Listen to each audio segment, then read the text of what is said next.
n'interviendrai pas. C'est le maire de la ville, président de l'agglomération, donc élu local, aux côtés de ces luttes depuis le premier jour, qui a apporté avec mes collègues de la vallée, et au-delà, le soutien logistique, matériel et moral qui était indispensable pour que vous teniez aussi longtemps. Et je crois qu'au début et encore aujourd'hui, Mittal fait le pari du pourrissement et de votre lassitude. Bon, moi je constate qu'aujourd'hui vous êtes toujours mobilisés et que c'est déjà la première leçon à tirer. Comme vous l'avez dit l'autre jour, on lâche rien. Et on est avec vous de ce point de vue-là, à la fois dans vos actions, dans vos revendications et dans votre analyse, parce que ce qui a été dit par les organisations syndicales, je le partage entièrement. Cette vallée a besoin de la sidérurgie. Elle a la volonté naturellement de se diversifier, et c'est indispensable. On ne peut pas uniquement compter sur cette diversification. On l'a lancée depuis 1974, on l'a nettement accentuée avec la création de l'agglomération. Il n'empêche que les enjeux ne sont pas à la hauteur.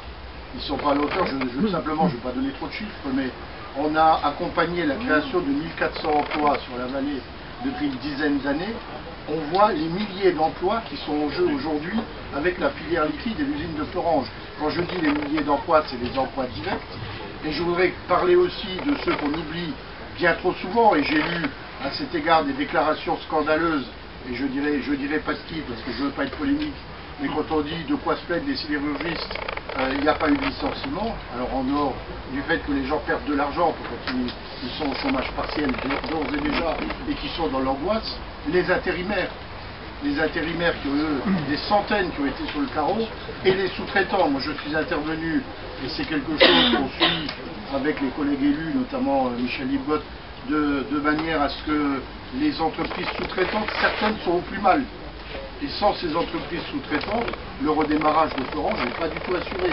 Je voudrais dire aussi on a dit tout à l'heure que Mittal faisait une partie de ses profits avec l'argent des contribuables.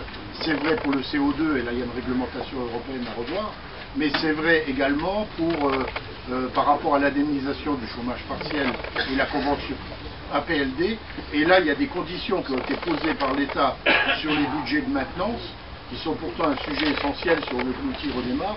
Et moi je dis publiquement qu'à notre connaissance, et je crois que vous ne le démentirez pas, une fois de plus les engagements n'ont pas été tenus, y compris les récentes annonces qui étaient sorties de dessous le tapis de l'ancien président de la République, où il avait annoncé quelques millions, etc. Donc ça aussi il faut absolument le dire. Alors après, il y a des solutions au niveau national, il faut en débattre effectivement, et là, le projet de loi peut sans doute à améliorer, sans doute à confirmer du point de vue juridique, parce qu'on n'oublie pas qu'il y a un Conseil constitutionnel.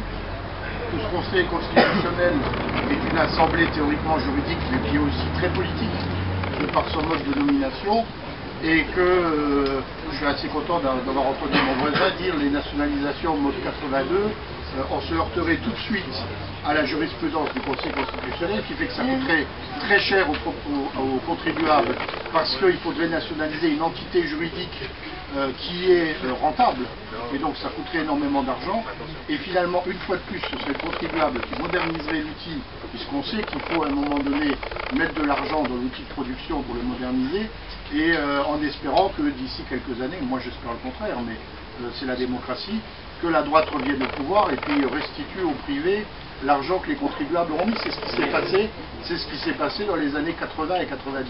Donc il faut regarder ces aspects-là. Et puis il y a l'aspect européen, qui pour moi est essentiel, et il est évident que nos nouveaux pouvoirs publics, le président de la République, le Premier ministre, le gouvernement, ont un rôle important à jouer pour obtenir de l'Union européenne qu'enfin on ait une position, alors dans le cadre d'un programme qui est plus large qu'une cause, qui est NER 300, mais qui est essentiel pour nous.